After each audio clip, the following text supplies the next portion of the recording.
死んでいるはず。お前はもう死んでいるはず。お前はもう死んでいるはず。Hey, ATM News Sid here, and today we'll be talking about the story of El Chapo Guzman. And because this is a slightly controversial topic, I will try to make it as factual as possible at the same time keeping it interesting. So who was El Chapo Guzman?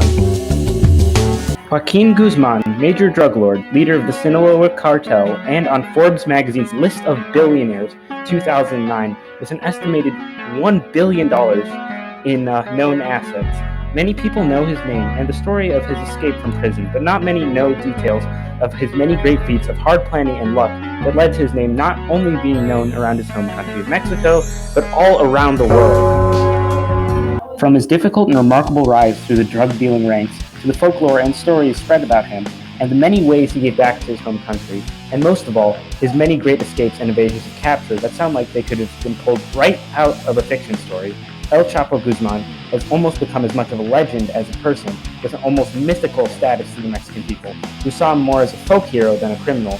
But is he a hero or a criminal? To be honest, a lot of both. To understand his story, you have to start at the very beginning. Guzman was born in a family in a very small rural community, with an abusive father that could rarely provide the basic needs for his children. He had almost no education, and was kicked out of his house at a very early age. To put the size of the town he lived in perspective, the estimated population of La Tuna is 150 people in 2018. He was almost certainly going to end up working in the fields for the rest of his life. He was at rock bottom, and the only direction to go was up.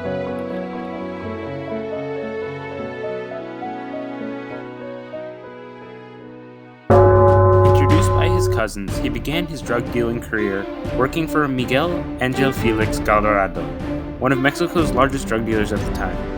He started working small jobs, but quickly worked his way up the ranks. In 1980, he decided he knew enough about all the positions in a cartel to start his own, named the Sinaloa cartel. He was very successful and ran into very little problems for the next 4 years, until the death of Bishop Juan Jesus Posadas, who was shot by an opposing cartel that had mistaken the bishop's car for El Chapo's. This brought attention to Guzman, and he was later arrested for the first time in 1993 for murder and drug trafficking.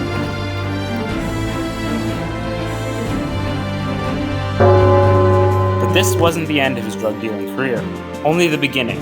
While in prison, he continued to run his cartel by paying off officers to arrange many visits and business meetings.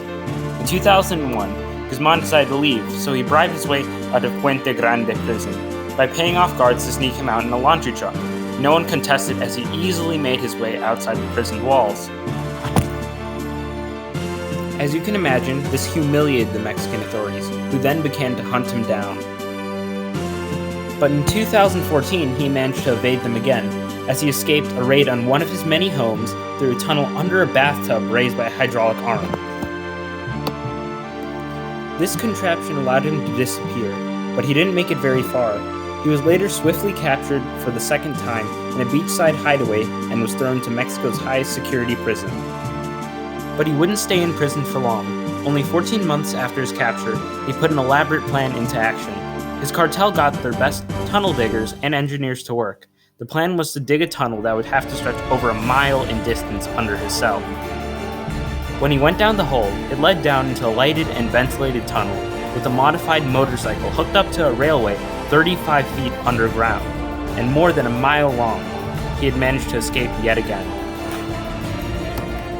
From here, Guzman managed to evade Mexican authorities a couple more times for good measure, but finally, after more than a decade on the run, Guzman was apprehended again by Mexican Marines on February 24, 2014. To prevent Guzman's third escape, the prison increased security measures. 400 new cameras were installed, and motion sensors tracked every one of his movements. A guard dog had been placed outside of his cell, and the floors of his cell had been reinforced with steel rods to prevent his escape through another tunnel.